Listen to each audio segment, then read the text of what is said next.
Welcome to the structure analysis class. So last class we have discussed about the zero force member. So in a truss, few members are actually zero force. So if we identify by just inspection, then we can eliminate and our structural analysis of truss member will be easier. Anyway, so today we'll discuss about another method, that is method of section. So using this section, how you can exactly analyze the truss and how actually it is useful compared to method of joints. So now if you imagine you have a very big system of truss. So in that case, if the question asks, or if you have to find it out a force in a particular bar, not maybe entire bar, then what problem you have to, how will you solve the problem? uh, in method of joint, we have to go from one joint to another joint, then only all the member force we can compute. Directly we cannot compute if any one particular parts member, what is the reaction for. Directly we can. We have to use method of joint, means one joint another joint, like the joint by joint we have to solve, and then only we will get the value. So if you have very big truss, then this process will be very much uh, tedious. So you have to do so many analysis, then only we will get the required value. But the method of section is very much useful in that case. So very quickly, wherever you want, which member you want the value, so quickly using method of section you can find it out. How exactly we'll discuss now.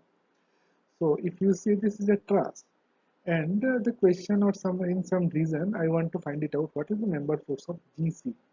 I may not be requiring what is the member force of BC, or maybe what is the member force of FD, or what is the member force of AB or AG. I do not need.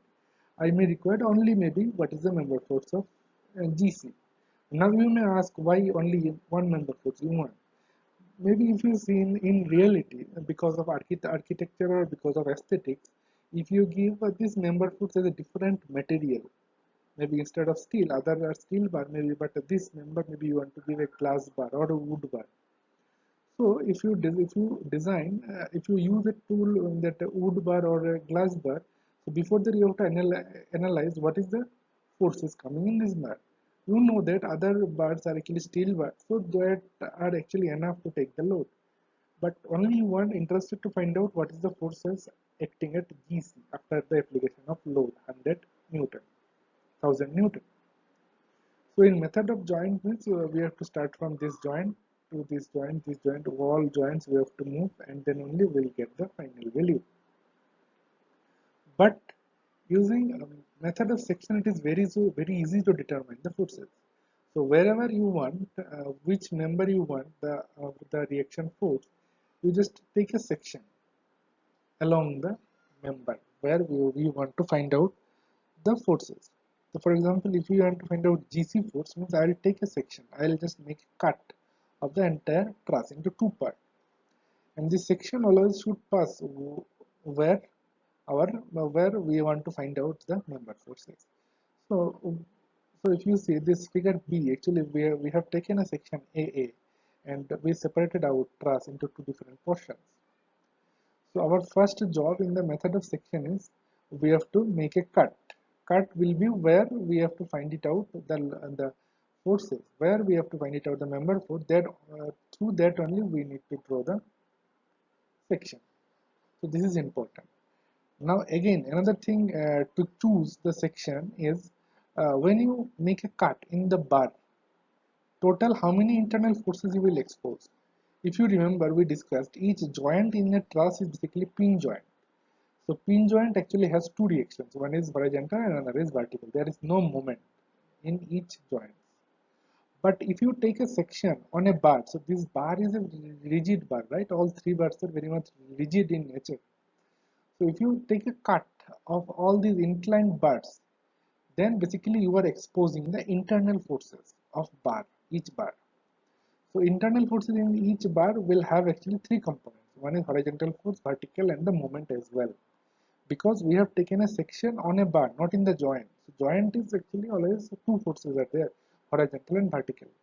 Whereas these are the rigid bars. If you could take a section here, basically you are exposing the three forces: horizontal force, vertical force, and the moment also. So you made two different body now.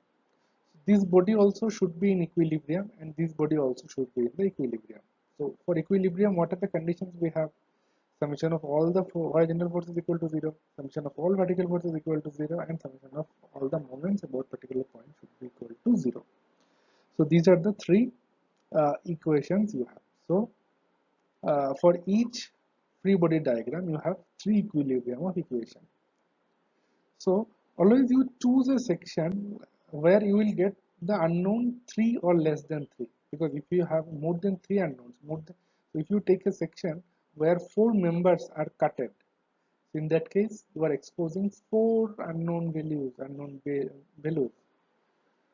So in that case you cannot use the method of section, because you have only 3 available equations, and you have 4 unknowns. So always you take the section where 3 or less than 3 members are cutting. So here if you see these members, so here 1, 2, 3, so 3 members are cutting, means 3 unknowns you have. So we can do that using method of section.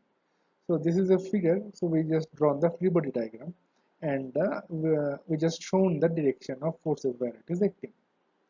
So what is the free body diagram? First we have to draw, so we have to make a cut in such a location that minimum 3, maximum 3 member are cutted, and then we have to apply the equation of equilibrium.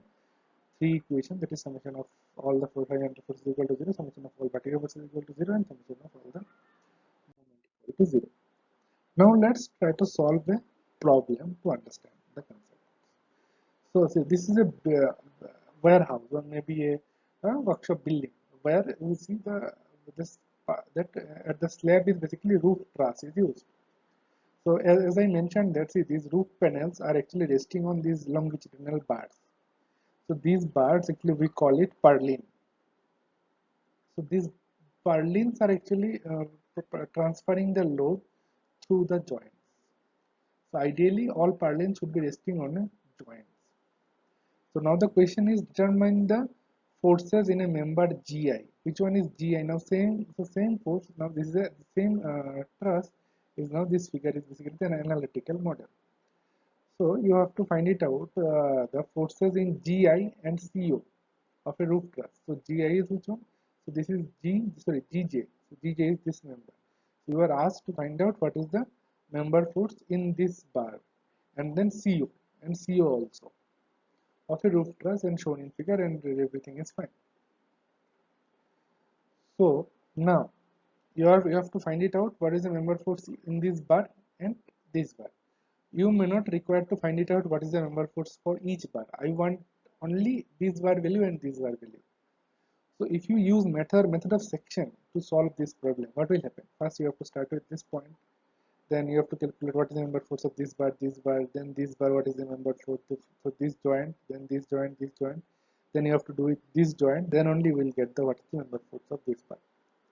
So the method is very lengthy. See, for only for finding out CO, you have to apply the method in 1, 2, 3, 4. You have to apply 4 joints, then only you will get the CO value. Then for again for finding out the GJ, you have to use first here this joint, method of joint, then this joint, then only this. So again you need 3. So that's why it is a very lengthy process if you use method of joint. But method of section is very easy. We have to take a section where we want our member force. So for example, member force is CO. That means we can take a section like that. So see B, the dotted line is the section where we have taken. So how many bars are crossed? 1, 2, and 3. So 3 bars are crossed, cutting. That means 3 bars we have exposed. So 3 unknowns we have, and we have 3 equilibrium equation as well. So we can solve it. So this section is a very good. I mean, we can take it this. Now another is we want to find it out what's the member force of this. So just vertically we'll take a section here. So how again 1, 2, 3. So 3 member is cutting using this plane AA. So these two section will take, and directly we'll find out what is the member force of CO and GJ. So before finding out member force, we have to compute the reaction forces. So how to compute the reaction forces is already external forces are given to you. So now apply summation of all horizontal forces equal to 0. Summation of all about this point maybe. then summation of all vertical forces above equal to 0, and summation of all the moments equal to 0. Then if you apply for this point, then you will get what is the reaction of B. And similarly, if you do it for this point, you will get the reaction of this A. So already I do not elaborate how to calculate reaction forces. Already you know, and last weeks also we have solved couple of problems where we have discussed this problem, this part. So already you have to compute the method that reactions. So once you calculate reaction, then only we will take the section, and this part, we using only this part, we will find it out what is the value of CO, and then only using this part we will calculate what is the member force at Gj. So let's first do it for this Gj. So we have considered the right hand part, that is Gj part. So we have taken a section here, if you remember. So when you take a section, so we have exposed the force that Fgj into the picture. So we have now equilibrium of equations, three equilibrium of equations, summation of all the horizontal forces equal to 0 for this body, summation of all vertical forces equal to 0, and summation of all moment about equal any point equal to 0. Now we want to find out only member force Fg. We do not want Fgh and Fkj. These two we do not. Only we want Fgj. So how can you find out Fgj? Now if you take a moment about I, what will happen? How many forces will come? So this force 150 is acting on this point. So moment for this force should be equal to 0. So we have taken a moment about I equal to 0. So 150 force won't come because 150 is acting on I. So moment will be 0 for this force. Now for this FGH also it is acting through this point I. So moment for this force also should be equal to 0. What about FKJ? So FKJ is also acting through this point I. So moment about this force also should be equal to 0 because force will be there but moment distance is 0, right? It is passing through that point. So that is also 0. Now total how many forces are there which will have the moment? So one is Fgj. So Fgj is acting, it will have a moment at I, and then you have the 300 force. So that 300 also will be have a moment about this. So let's start with Gj. So Gj is this much. So we have to find it out Fgj. So Fgj has two components. So it is an inclined force. So 30-degree angle is given to us. So it has two components. One is horizontal component, and another is vertical component. So horizontal component anyway passes through I. So horizontal component of Fgj also don't have any moment. Only vertical force which is there, that will have a moment of I. So vertical force will be acting upward, so that will be the direction. So it is a clockwise direction.